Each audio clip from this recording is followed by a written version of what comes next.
새로운 반려동물을 가족으로 맞이하는 그 순간, 상상만 해도 정말 기분 좋아지지 않나요? 그런데 만약에 그 찬란했던 기쁨이 단 며칠 만에 끔찍한 악몽으로 변해버린다면 어떨까요?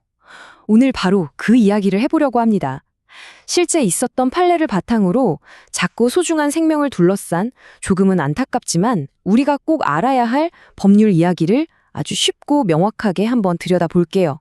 만약 이 이야기가 바로 여러분의 이야기가 된다면 어떨 것 같으세요? 오늘은요, 평범한 직장인 A씨, 그리고 그가 정말 큰 기대를 안고 가족으로 맞이한 아기 강아지 구름이 이야기를 통해서 이 질문에 대한 답을 함께 찾아가 보겠습니다. 자, 이야기 속으로 한번 들어가 볼까요? 직장인 A씨는 정말 오랫동안 고민한 끝에 150만 원을 주고 정말 솜사탕같이 하얗고 예쁜 말티즈, 구름이를 가족으로 맞이하게 됩니다.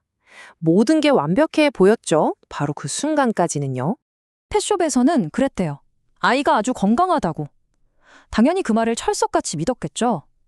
그런데 말이죠. 이 완벽한 행복이 정말 딱 3일 갔습니다. 잘 놀고 잘 먹던 구름이가 갑자기 구토와 설사를 시작하면서 시름시름 앓기 시작한 거예요. 너무 놀란 A씨는 구름이를 안고 곧바로 동물병원으로 달려갔습니다. 그리고 거기서 들은 진단 결과는 정말 청천벽력 같았을 겁니다. 어린 강아지에게는 치사율이 아주 높은 파보 바이러스에 감염됐고 심지어 심각한 수준의 선천적 슬개골 탈구까지 있다는 거였죠.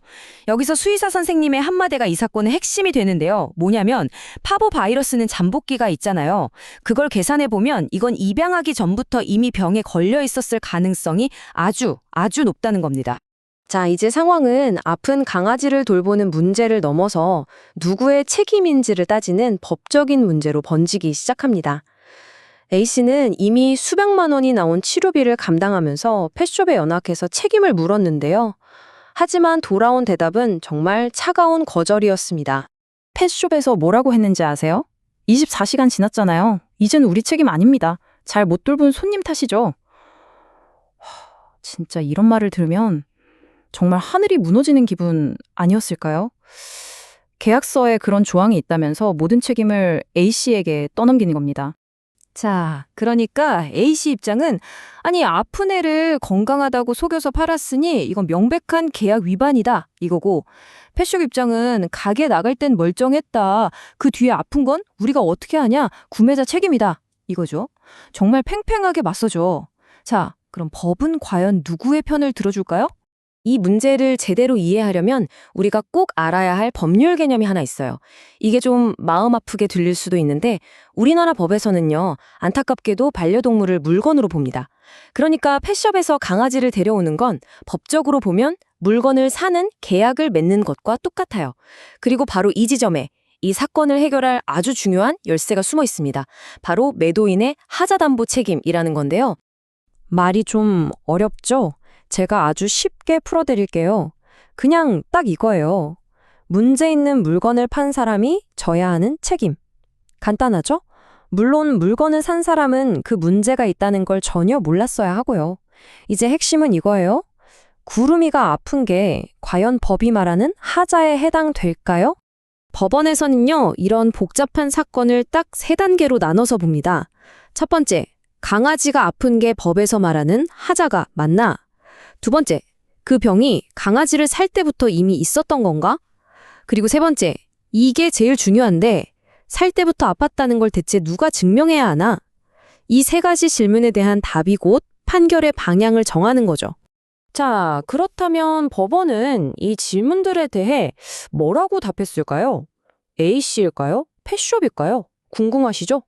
다행히도 구름이처럼 안타까운 사례들이 이전에도 꽤 있었어요.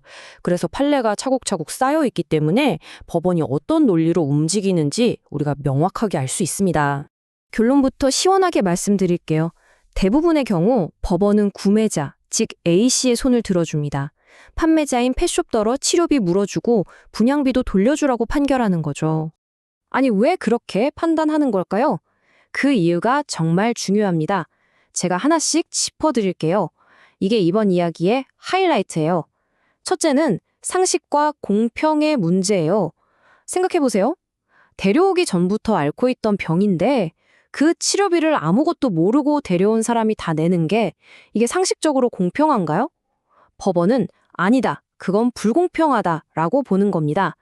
둘째, 강아지의 질병은 법적으로 봤을 때 물건에 생긴 아주 명백한 하자라고 인정합니다.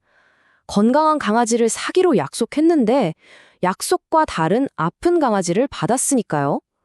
셋째, 증명의 문제. 이게 까다로운데 원칙은 구매자가 입증해야 하는 게 맞아요. 그런데 파보바이러스처럼 잠복기가 3일에서 7일로 딱 정해져 있는 병은 얘기가 달라져요. 수의사의 소견서 한 장이면 데려온 지 3일 만에 증상이 나타났다는 사실이 입증되면서 거의 빼박 증거화 되는 거죠.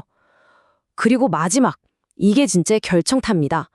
펫숍이 계속 주장했던 24시간 지나면 책임 없다는 계약서 조항 있잖아요.